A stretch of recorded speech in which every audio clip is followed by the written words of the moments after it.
From United Nations Television, this is UN in Action.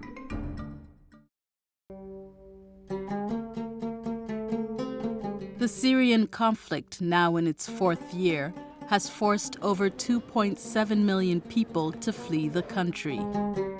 The United Nations High Commissioner for Human Rights has documented gross human rights violations committed by both sides of the conflict. So far, Syrians have fled to Turkey, Jordan, Iraq, Egypt, and Lebanon. But Lebanon bears the greatest burden, hosting more than 1 million Syrian refugees.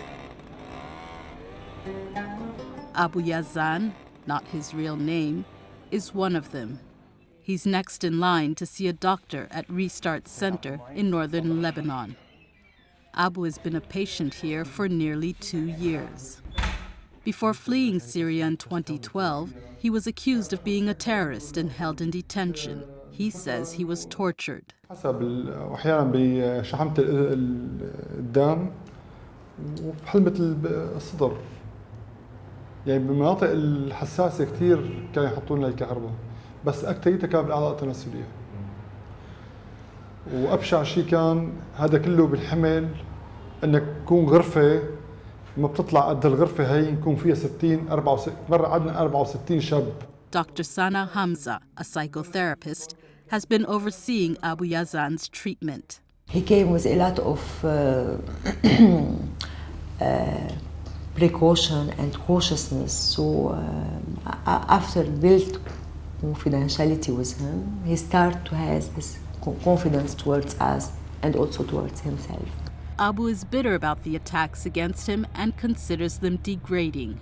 وأتمنى من الله عز وجل ما يحط إنسان باللي انحطينا فيه وعفوا يعني أنا انحطيت بهيك شيء في غيري انحط بأسوأ من هيك. Fearing the same fate as Abu experienced, women, men and children continue to cross over into Lebanon in search of a better life where they can live in dignity. And with the help of Restart, which is supported and financed by the UN Fund for Victims of Torture, there's hope, says Director Dr. Suzanne Jabour. The main services those victims are mental health, included psychiatric services, psychotherapy, and also legal support. Restart also has treatment centers in the capital Beirut and in Tripoli. In 2013, 180 victims were treated. This year, Restart expects to reach at least an additional 150 patients. Although the medical services are provided free of charge, many victims like Yusuf, not his real name, are still reluctant to speak out.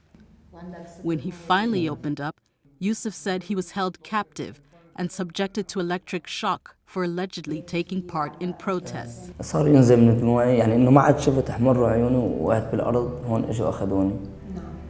وقت اللي أخذوني نزلوني على فرع. وقت اللي نزلت لتحت سطحوني على طاولة مثل هاي. صار يقولوا لي بدك تعترف قل لهم على شو بقى هي الطاولة كلها كهرباء.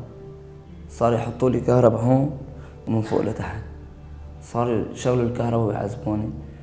This kind of information from victims is being documented as evidence on alleged cases of torture, a process that could be useful for future prosecutions, both at a local and international level.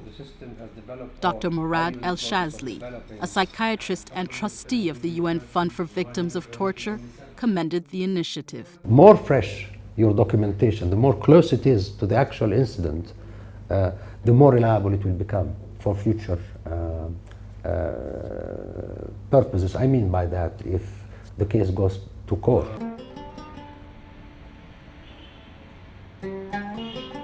Now, Abu is slowly putting his life back together. With the help of Restart, he found employment at a local school where he teaches calligraphy to special needs children. As for Yusuf, he still has a long way to go before he's at peace. This report was produced by Christine Wamba for the United Nations.